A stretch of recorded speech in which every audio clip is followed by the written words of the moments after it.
Long before golden thrones, Egyptian crowds, and international fame, there was a boy living in a simple land of pastures and sheep, surrounded not by royalty, but by the raw tension of a family burdened with conflict, envy, and divine promise. His name was Joseph. He was the 11th son of Jacob, the patriarch of Israel, the grandson of Abraham, and heir to the covenant made by God. Joseph was born in the land of Canaan, a place sacred to his ancestors, where the echoes of God's promises still lingered in the wind. But despite being born into a lineage of faith, Joseph's life would be anything but easy. His story is one of the most touching and powerful in the Bible, not just because of its dramatic twists and turns, but because of the emotional and spiritual journey it unveils. Joseph was more than a biblical figure. He was a real young man, with dreams, insecurities, courage, and a deep desire to do what was right before God. And through his life, we witness a truth that resounds across generations, that God's plans are never destroyed by betrayal, injustice, or delay. Instead, they are refined through them. Joseph was the son of Jacob and Rachel, the woman Jacob had loved with all his heart, the one for whom he had labored 7 years, and then another 7, just to marry. Barren for a long time, and when Joseph was finally born, he became a symbol of hope and joy to his father. Unlike his other sons, whom Jacob had with Leah, Bilhah, and Zilpah, Joseph held a special place in Jacob's heart. He was the son of his old age, and more than that, the son of the woman he truly loved. Jacob's affection for Joseph was no secret, and it didn't go unnoticed by the other brothers. But this favoritism went beyond words or small gestures. Jacob made Joseph a richly ornamented robe, a long, colorful tunic, far different from the plain clothes his brothers wore in the fields. It was a robe fit for royalty, not for a shepherd. Every time Joseph wore it, it reminded his brothers of how different he was in their father's eyes. With each passing day, jealousy took deeper root in their hearts. What began as quiet resentment soon became open hatred, a flame that would soon threaten to consume them all. But Joseph was not just favored. He was also gifted. From a young age, God began to speak to him through vivid, mysterious dreams. One night, Joseph dreamed that he and his brothers were binding sheaves of grain in the field. Suddenly, his sheaf rose upright, and all of theirs gathered around and bowed down to it. Another time, he dreamed that the sun, moon, and 11 stars bowed down to him. These dreams were not vague or easily forgotten. They were bold, symbolic, and unforgettable. Joseph, perhaps still naive, shared them with his family. "Listen to the dream I had," he would say, full of wonder. But instead of awe, his brothers felt insulted. They scoffed, "Do you really think you will reign over us?" Even Jacob, the loving father, was unsettled. He rebuked Joseph, but quietly kept the matter in his heart, sensing that there might be something divine behind these visions. The dreams would become the spark that ignited a storm of betrayal. Yet, they were also the seeds of Joseph's destiny, a calling from God that he could not yet understand. Time passed, and the tension between Joseph and his brothers only grew stronger. While the brothers worked hard in the fields, Joseph often stayed close to home, reporting back to Jacob about their behavior, something that didn't help his case. He was seen as a tattletale, a dreamer, and a favorite. Then one day, Jacob sent Joseph to check on his brothers who were tending the flocks near Shechem. With his multicolored robe flowing and heart likely full of youthful confidence, Joseph set out, unaware that this journey would change the course of his life forever. As the brothers saw him approaching in the distance, the hatred that had been simmering erupted. "Here comes that dreamer," they said with scorn. "Let's kill him and throw him into a cistern. We'll say a wild animal devoured him. We'll see what becomes of his dreams." But Reuben, the eldest, intervened. "Don't shed his blood," he said. Throw him into this pit in the wilderness, but don't lay a hand on him." He hoped to rescue Joseph later, but things didn't go as planned. Joseph was stripped of his robe and thrown into a dry, empty cistern.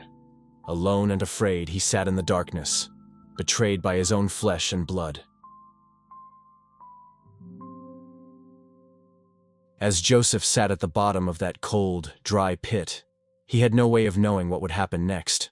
The sounds above, muffled voices, footsteps, distant arguments, were all he could hear.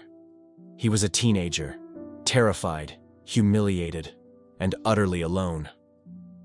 Meanwhile, his brothers sat nearby, eating a meal as if nothing had happened.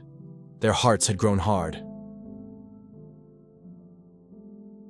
But as they debated what to do with him, a caravan of Ishmaelite traders appeared on the horizon, heading to Egypt with camels laden with spices, balm, and myrrh. Judah, one of the brothers, had an idea. "What will we gain by killing our brother and covering up his blood?" he said. "Come, let's sell him to the Ishmaelites. After all, he is our brother, our own flesh and blood." The others agreed. And so, for 20 pieces of silver, they sold Joseph into slavery. He was taken away in chains, a young man ripped from his home, his family, his dreams. The robe, once a symbol of favor, was dipped in goat's blood and presented to Jacob. Heartbroken, the father tore his clothes and wept bitterly. "My son has been devoured by a wild animal," he cried. "Joseph is no more." And from that day on, Jacob mourned, refusing to be comforted, while Joseph's journey was just beginning. Down in Egypt, Joseph was sold to Potiphar, an officer of Pharaoh and captain of the guard. Egypt was a land of wonders and gods, palaces and pyramids, a place where Joseph was nothing more than a foreign slave. But even in that dark season, God had not abandoned him. The Lord was with Joseph. And soon, Potiphar noticed that everything Joseph touched prospered. He was wise, organized, respectful, and full of integrity. Joseph gained Potiphar's trust and was put in charge of his entire household. For a moment, things seemed to be turning around, but trouble found him again. Potiphar's wife took notice of the young Hebrew. Day after day, she tried to seduce him, but Joseph refused. "How could I do such a wicked thing and sin against God?" he said. He fled from her advances, choosing honor over comfort. But one day, she grabbed his cloak, and when he ran, she used it to falsely accuse him. Potiphar, furious and humiliated, had Joseph thrown into prison. Another fall, another betrayal, another injustice. In the silence of prison, Joseph could have given up. He had every reason to be bitter, abandoned by family, falsely accused, and forgotten. But Joseph held on to his faith. Even in chains, he believed God was with him. And again, the Lord blessed him. The prison warden saw something special in Joseph and eventually put him in charge of all the prisoners. While there, Joseph encountered two men from Pharaoh's court, the chief cupbearer and the chief baker. Both had troubling dreams one night, and Joseph, sensitive to the Spirit of God, offered to interpret them. "Do not interpretations belong to God?" he said humbly. He listened to their dreams and gave them the meanings. The cupbearer would be restored to his position in 3 days, but the baker would be executed. And just as Joseph said, it happened. Before the cupbearer was released, Joseph asked him, "Please remember me. Mention me to Pharaoh. Help me get out of this place." But the cupbearer forgot, and Joseph remained in prison, forgotten by man, but remembered by God. 2 full years passed, 2 years of silence, 2 years of waiting. But then, Pharaoh had a dream, not once, but twice. In one, he saw 7 fat cows being devoured by 7 skinny ones. The other, 7 healthy heads of grain were swallowed by 7 thin and scorched ones. No magician or wise man in Egypt could interpret them. That's when the cupbearer suddenly remembered Joseph. He told Pharaoh about the Hebrew prisoner who could interpret dreams. Joseph was quickly summoned, cleaned, and brought before Pharaoh. And when asked if he could interpret the dreams, Joseph answered with humility and boldness, "I cannot, but God will give Pharaoh the answer he seeks." Joseph then explained that the 2 dreams were one. Egypt would experience 7 years of abundance, followed by 7 years of severe famine.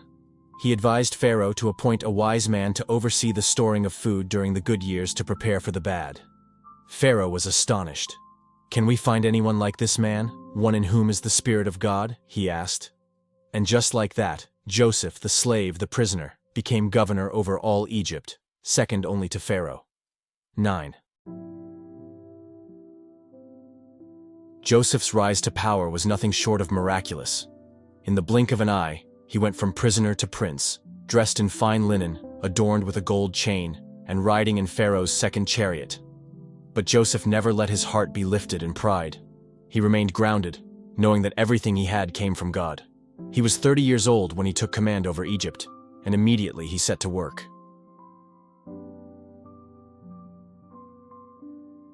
During the 7 years of plenty, Joseph oversaw the gathering and storing of grain in massive quantities, more than could be counted.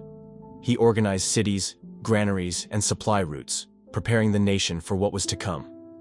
People marveled at his wisdom. Pharaoh trusted him completely. And soon, Egypt became the only land prepared for the devastating famine that spread across the known world. During this time, Joseph married Asenath, the daughter of an Egyptian priest, and they had 2 sons, Manasseh, whose name meant, "God has made me forget all my trouble," and Ephraim, "God has made me fruitful in the land of my suffering." These names were more than symbols. They were declarations of faith in a God who restores, even in foreign lands. Then the famine came, just as God had revealed. Crops failed, hunger spread, and people from every nation began to turn to Egypt for help.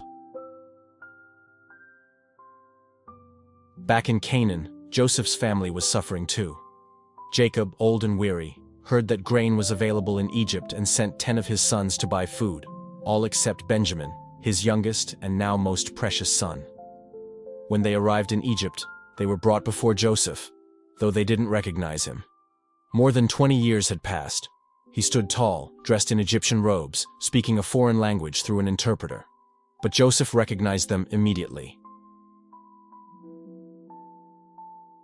The pain, the betrayal, the memories, they all came rushing back. Yet instead of revealing himself, Joseph chose to test them. He accused them of being spies, questioned them harshly, and demanded that they return with their youngest brother to prove their honesty. They were shaken. "Surely we are being punished because of our brother," they said, not knowing Joseph understood every word. He turned away and wept. The pain was still there, but so was the love. Joseph kept Simeon in Egypt as a guarantee and sent the others back with sacks of grain. Inside each sack, he secretly returned their silver, another test. When they returned to Canaan and told Jacob what had happened, he was distraught. He refused to send Benjamin, afraid he would lose him too. But as the famine worsened, he had no choice. With trembling hands and a broken heart, Jacob finally agreed, saying, "If I am bereaved, I am bereaved." Brothers returned to Egypt with Benjamin, and when Joseph saw his youngest brother for the first time in decades, he was overwhelmed. He invited them to a feast. When Benjamin was seated 5 times more than the others, they were puzzled. Joseph's heart was full, but he continued to test their hearts. He had his silver cup hidden in Benjamin's sack, and after they left the next morning, sent his steward to accuse them of theft. When the cup was found, the brothers were devastated. Judah stepped forward and pleaded, offering himself in place of Benjamin. It was no longer the same man who had once suggested selling Joseph. Something had changed in them. And that was the moment Joseph could no longer hold back. He cleared the room, and stood alone with his brothers. With tears streaming down his face, he cried out, "I am Joseph. Is my father still alive?" The brothers were stunned, speechless with fear and disbelief. But Joseph drew near. "Do not be distressed or angry with yourselves," he said gently, "because it was not you who sent me here, but God. He sent me ahead of you to preserve life." What an astonishing statement, not one of revenge, but of redemption.